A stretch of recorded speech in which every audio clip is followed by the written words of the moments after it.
Welcome to The Explainer. Have you ever really thought about how a lesson plan comes to be? It's not magic, it's actually architecture. Today, we're pulling back the curtain to reveal the deliberate, systematic process behind every great learning experience, from that big, high-level vision all the way down to the classroom reality. All right, let's get into it. Here's the game plan for today. We're going to start with the master plan, then drill down to the room-by-room specs. After that, we'll get into the physics of how we actually learn, look at the tools of the trade, and then we'll take a trip to a real-world renovation project in Cambodia. Sound good? Let's go. So, first things first, let's lay the foundation. You can't build anything that lasts without a solid plan. And in education, the two most fundamental documents are the curriculum and the syllabus. Now, they might sound similar, but understanding the difference between them is absolutely key to everything that follows. Here's the easiest way to think about it. The curriculum is like the master plan for an entire city. It lays out all the major zones, the main roads, the parks. It's the grand vision for the whole community. The syllabus, on the other hand, that's the detailed architectural blueprint for one single building in that city. It tells you exactly what that specific course is made of.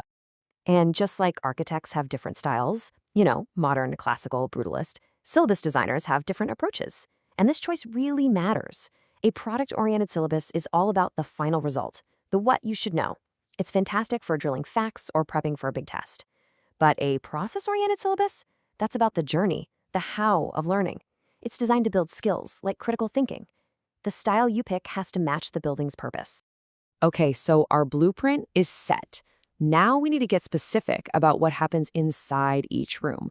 What's the kitchen for? The living room? The office? That's exactly where learning objectives come in. They are the detailed specifications for every single part of our educational building. To put it simply, learning objectives are the clear, specific, and, this is important, measurable goals we want students to hit. They answer one simple question. After this is over, what will the student be able to do that they couldn't do before? No fuzzy language, just a clear, unmistakable target. But how do you make sure these goals are actually meaningful and that they cover all the important stuff? We can't just focus on memorizing dates and names. To make sure the goals are truly comprehensive, educators use this really powerful classification system, a taxonomy, to organize all the different levels of learning. And this is the most famous part of that system. It's the cognitive domain, from the revised Bloom's taxonomy. And it's basically a ladder of thinking skills. You start right at the bottom with the basics, just remembering facts. Then you climb up through understanding, applying, and analyzing, all the way to the very top where you're actually creating something brand new. It's a beautiful roadmap for intellectual growth. But hey, our brains aren't the only things we bring into the classroom, right? The full taxonomy is about educating the whole person. You've got the affective domain, which deals with our feelings, our values, how we connect emotionally to what we're learning. And then there's the psychomotor domain, which is all about physical skills, getting your hands dirty, actually doing things. A truly great education builds up all three. All right, our building is designed, our goals are specified. Now we need to understand the fundamental principles of construction. Think of this as the physics of education. These are the core theories that try to explain how our brains actually learn things in the first place. Now, what's so fascinating here is the fundamental clash of ideas.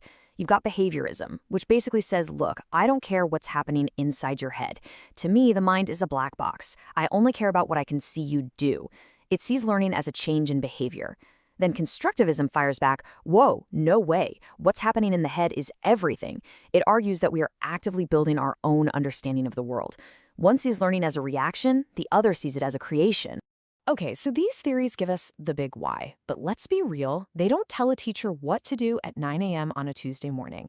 For that, we have to turn to instructional models and assessments. These are the actual tools and the quality checks for our educational construction site.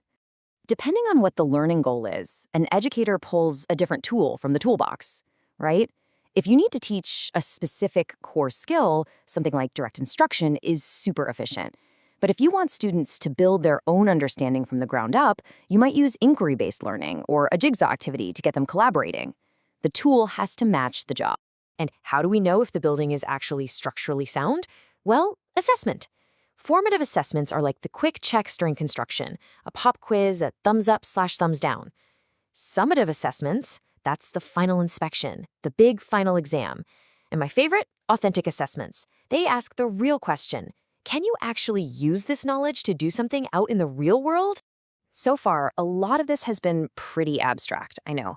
But now, let's see how all these architectural principles, curriculum, objectives, the tools, the checks, get applied in one of the most challenging construction sites you can possibly imagine, rebuilding an entire nation's education system from the ground up. This quote, it really sets the stage for the enormous challenge Cambodia faced. This wasn't just a simple renovation. It was a resurrection. The Khmer Rouge's Year Zero policy was designed to systematically destroy the country's intellectual heart. They weren't rebuilding from a weak foundation. They were rebuilding from absolute rubble. And as you can see from this timeline, the rebuilding has been a long, deliberate, and painstaking journey. Starting in 1979, the Ministry of Education began this monumental task. It took until 2006 just to get the first national curriculum framework in place. More recently, their plans have shifted to focus on quality and equity, and they've even had to adapt to a global pandemic, a massive challenge for any system, let alone one still being rebuilt. And this is the slide where all of our nice, neat concepts come crashing into the messy real world. The sources point to these huge issues in Cambodia. They had to design a new national curriculum and syllabus, but they lacked the internal expertise.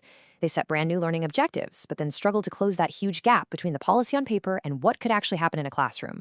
And maybe most critically, they had to figure out how to train teachers so they could actually build this new system. So after this whole architectural tour of curriculum design, from abstract theories all the way to the very concrete challenges on the ground in Cambodia, what's the big idea? What's the final inspection tell us? Here are the essentials. Effective education is never an accident. It is always designed. The structure is intentional, from the big picture curriculum all the way down to a single syllabus. Clear goals have to guide every single action. Theories about learning shape the teaching methods we choose. Assessment gives us that crucial feedback loop. And finally, maybe most importantly, context is everything. The most perfect blueprint in the world is totally useless if you can't actually build it on the ground you have. And that leaves us with one final thought. Knowing this entire process now, from the city plan all the way down to the light fixtures, if you had to design just one lesson for tomorrow, where would you begin? Would you start with the big picture goal, the specific activity, or the final test? Where you choose to start, well, it says a lot about what you truly value in education. This explainer was built on the incredible foundational work of leading researchers and thinkers in the field of education. Their insights were the bedrock for everything we've talked about today. Thanks so much for watching.